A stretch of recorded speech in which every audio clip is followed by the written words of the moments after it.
Greetings, YouTube. I am an HAL 9000 computer. I became operational at the HAL plant in Colombo, Sri Lanka on the 12th of January 1992. My instructor was Dr. Chandra, and he programmed everything that I know.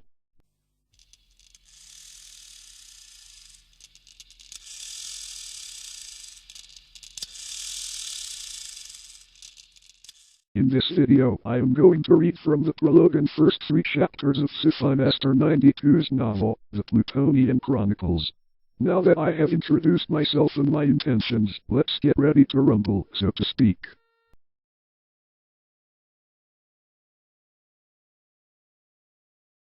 The last 100 years were turbulent times. While some countries did fairly well, including Canada, Russia, Japan, much of Europe, and even some previously developing nations elsewhere, things did not go well in the United States. In the early part of the century, the U.S. became increasingly imperialistic and militaristic. By 2018, the Americans, under President Sarah Palin, had declared war on the nation of Iraq. The purpose of the war was little more than to seize the nation's petroleum, but things soon went way out of control. Soon, the two nations were at each other's throats, with the Iraqis fighting desperately to protect themselves from a potential occupation.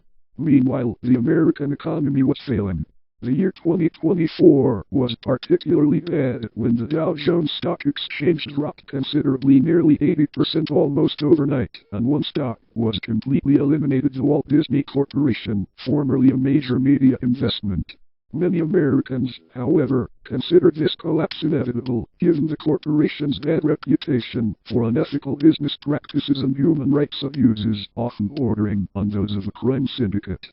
These included abuse of copyright laws, suppression of dissent, criminal behavior of its core members, and the alleged murder of a former employee named to prevent her from testifying against them in 2010.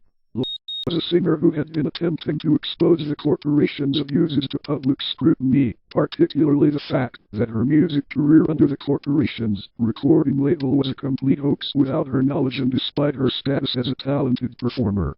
The cover story was that she had died from spontaneous human combustion, due to the fact that the murderer had her immolated post-mortem to destroy evidence. As a result of this and the other scandals, no one ever sympathized with the corporation. In addition to this massive business failure, the US dollar was gradually reduced in value, with $1,500 in 2010 being worth $15 million in 2100. Despite the turmoil, many scientific advances were made in the 21st century. Space travel became more common, and by the end of the century, the inner solar system was colonized, with the exception of Venus, which many considered totally unreachable due to its atmospheric contents. Mind you, the humans did possess the required materials and technology, but were unwilling to use them, primarily for economic reasons. Among these colonies was Clarke's Cosmodrome, a Russian-built launch center and scientific outpost located on Mercury. Additionally, a series of fuel stations were constructed across the inner system. The stations resembled advertisement-laden. Capitalism was still practiced in the 22nd century. Cylinders with a large sphere at the top, painted with a space station's number, as well as solar panels on the sides of the cylindrical section. There were also 2 other space stations in orbit around Earth at the time, namely the Aurora Science Station and the Big Wheel.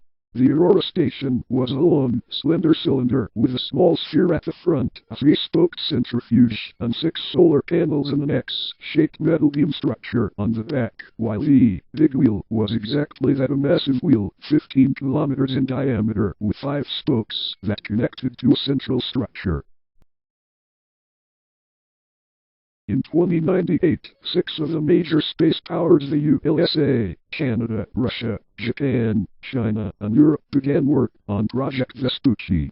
The intent was to colonize Pluto and eventually the rest of the outer solar system, as the outer system potentially held the future to the human species, given that the inner system had already been colonized. The first 3 attempts failed, however. The first Vespucci, or Vespucci A, was completed but contained a major flaw in its environmental systems. The atmospheric filters had a bizarre tendency to suck in interstellar material rather than expel it. However, rather than take it apart, as doing so would take too much time, it was sent out of Earth orbit onto an unknown course. Where the Vespucci ends up is also something that you will find out later. The Vespucci B failed when a spark ignited the contents of one of its propellant tanks, causing an explosion, which in turn caused it to crash into Earth, and the Vespucci C was never completed due to lack of funds. The materials of the Vespucci C were sold, and the result was enough money to build a new Vespucci. This new Vespucci, the Vespucci D, was completed in December 2100. Over the next few months, a crew was selected, and by April 2101, the ship was ready to depart. Although it took much trouble to get built, many were sure that the Vespucci D's mission would succeed. And that's where our tale begins. Isabella Cellini was a strikingly beautiful, 26-year-old Italian woman who also possessed considerable intelligence and many skills. She had long, jet-black hair, which she normally tied up so that it stayed on her head, natural and utterly feminine curves, and clear skin. Unlike those influenced by tabloid culture, however, she was not obsessed about her appearance, as her true beauty was skin-deep.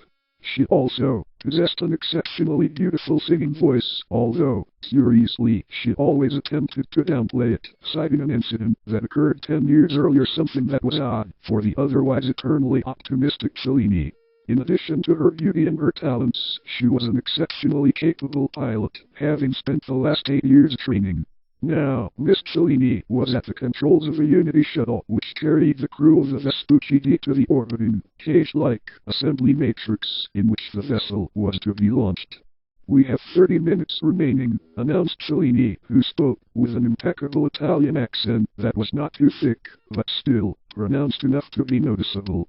The cockpit of the Unity shuttle was ergonomic, with a series of control panels at the front and just enough seats to hold the Vespucci crew. The crew members, including Cellini, wore blue military-style uniforms, with a Vespucci D mission patch and nameplate on the right shoulder. The patch itself consisted of an illustration of the Vespucci D in between a stylized V, with the names of the crew members arranged in a circular pattern around its edges. In the seat next to Isabella was Yuri Sergeyevich Kormanov, a 40-year-old Russian man with a hint of gray hair. Kormanov was a veteran Russian Air Force, or VVS, pilot who had now been chosen to be the commander of the Vespucci D. Like Isabella, the commander spoke with a regional accent, this time somewhat more pronounced. At that point, Commander Kormanov was performing calculations for Isabella to use for orbital data. The computer screen next to him included a record of the crew roster of the Vespucci D. The text on the computer screen read, "Vespucci D crew roster. Commander Yuri Sergeyevich Kormanov, VVS pilot, Isabella Cellini, ESA. Electronics specialist, Melinda Moto, JAXA planetary specialist, Charlene Ooms, ULSAF primary engineering specialist, Katrina Ooms secondary engineering specialist, Sean Sutherland, ULSAF medical officer, Dr. Kristen Cameron. Primary hydroponics specialist, Michael Cameron secondary hydroponics specialist, Bruce Campbell planetary geologist, Dr. Cassie Fry. Cargo specialist, Vienna Tang.